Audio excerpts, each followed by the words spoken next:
करीब 3 महीने से बंद ताजमहल समेत अन्य ऐतिहासिक स्मारक आज से पर्यटकों के लिए खोल दिए जाएंगे और पर्यटक आज से ताजमहल समेत तमाम ऐतिहासिक धरोहरों का दीदार कर पाएंगे। एएसआई यानी कि भारतीय पुरातत्व सर्वेक्षण ने सभी स्मारकों को खोलने का आदेश दे दिया है। एएसआई के तहत सभी केंद्रीय संरक्षित स्मारकों और स्थलों को आज से खोला जाएगा। हालांकि इस दौरान पर्यटकों को कोविड नियमों का पालन करना जरूरी होगा। साथ ही ताजमहल में एक समय में 650 लोगों को ही एंट्री मिल सकेगी, जिसके लिए परिसर को सैनिटाइज भी किया गया है।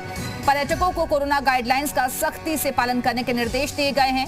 पर्यटकों को अपने साथ मास्क, सैनिटाइजर लाना होगा। साथ ही सोशल डिस्टेंसिंग का विशेष ध्यान रखना होगा। तो आज से पर्यटन स्थल खुलने जा रहे हैं। ऐतिहासिक स्मारकों को अब देख सकेंगे पर्यटक। 3 महीने से इन्हें बंद रखा गया था, लेकिन आज से पर्यटक यहां ताज का दीदार भी कर सकेंगे और एक समय में 650 लोगों को ही एंट्री दी गई है। आपको बता दें कि इससे पहले इन तमाम ऐतिहासिक स्थलों को सैनिटाइज भी किया गया और नियमों का सख्ती से पालन करना होगा। अगर आप यहां पर घूमने के लिए जाते हैं, मास्क लगाकर एंट्री मिलेगी, सैनिटाइजर होना चाहिए, साथ में सोशल डिस्टेंसिंग का भी विशेष ख्याल रखना होगा। तो आज से ऐतिहासिक धरोहरें भी अनलॉक होने जा रही हैं। ताजमहल का दीदार भी लोग कर सकेंगे, लेकिन इस दौरान कोरोना गाइडलाइंस का पालन करना जरूरी होगा।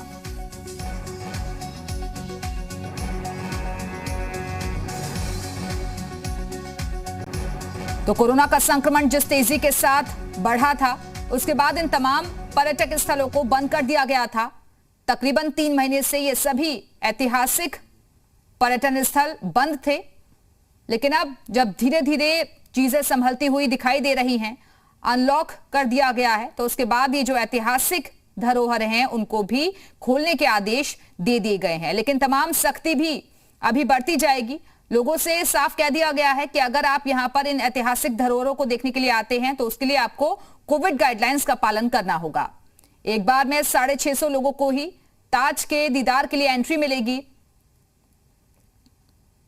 मास्क लगाकर आना होगा, सैनिटाइजर का इस्तेमाल करना होगा और सोशल डिस्टेंसिंग का भी विशेष ध्यान रखना होगा।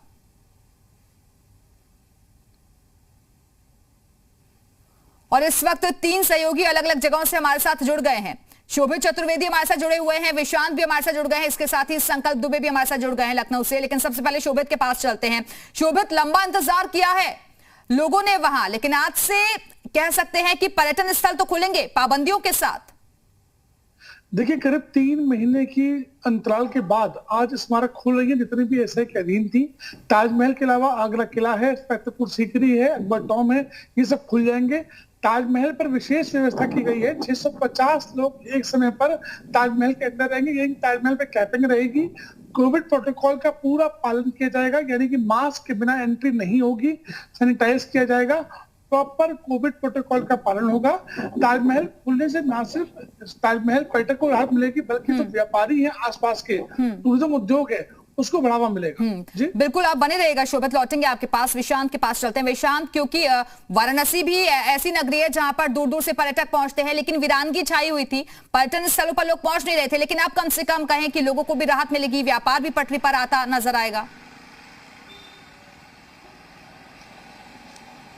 जी बिल्कुल, अगर पर्यटन की बात की जाए तो उत्तर प्रदेश एक पर्यटन का गढ़ माना जाता है। और चाहे वो आगरा हो, लखनऊ हो, राम की नगरी अयोध्या हो, मथुरा हो, कृष्ण की नगरी, और चाहे विश्व का प्राचीनतम शहरों में से एक वाराणसी हो, ये पर्यटन के लिहाज से बहुत महत्वपूर्ण है। क्योंकि पिछले कई महीनों से पर्यटन रुका हुआ था, यहाँ लोग आ नहीं रहे थे। तो आज जिस तरीके से जो छूट दी गई है, आज तमाम पर्यटन खुलना शुरू होंगे। मैं आपको बताऊं, इस वक्त मैं मौजूद हूँ रामनगर के किले पे।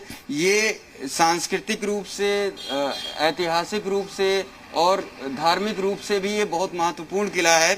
चूँकि वाराणसी एक बड़ा कल्चर के हिसाब से बहुत रिच है, इस वजह से यहाँ तमाम जो स्मारक हैं, तमाम जो इमारतें हैं, यहाँ पर केवल उत्तर प्रदेश ही नहीं बल्कि जो भारत के कोने कोने से, और भारत के कोने कोने से ही नहीं, अगर ये दुनिया देखा जाए बिल्कुल सांस्कृतिक और धार्मिक नगरी ये कही जाती है और इसी वजह से यहाँ की चीजों को निहारने के लिए दूर दूर से पर्यटक भी पहुंचते हैं।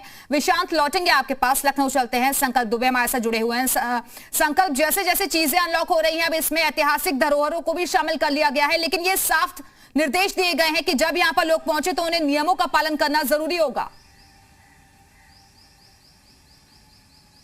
जी बिल्कुल, साफ तौर पे सहूलियत जरूर दी गई है लोगों को। जिस तरीके से उम्मीद थी कि जल्द से जल्द पर्यटन स्थल खोले जाएं, और सबसे बड़ी बात जो इस उद्योग से जुड़े हुए लोग हैं, टूरिज्म से जुड़े हुए लोग हैं, उनमें लगातार असमंजस की स्थिति बनी हुई थी कि आगे क्या फैसला होता है।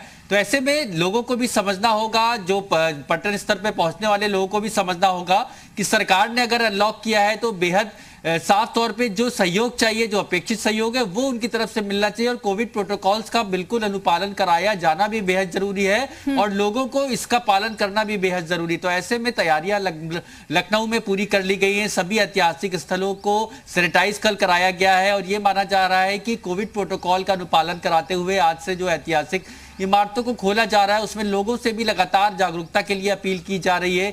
कई जगह पे बैनर पोस्टर्स लगाए गए हैं कि जो लोग वहां पे पहुंच रहे हैं वो कम से कम कोविड का अनुपालन करें, और इसके साथ ही मास्क और सैनिटाइजर अनिवार्य कर दिया गया है। तो अधिकारियों को जिम्मेदारी दे दी गई है कि यहाँ पर वो नियमों का पालन करवाएं, लेकिन अब भागीदारी निभानी होगी आम जनता को कि जब वो यहाँ पर पहुंचे तो कोविड नियमों का पालन करें। बहुत बहुत शुक्रिया आपका संकल्प और विशांत हमारे साथ जुड़ने के लिए, जानकारी देने के लिए।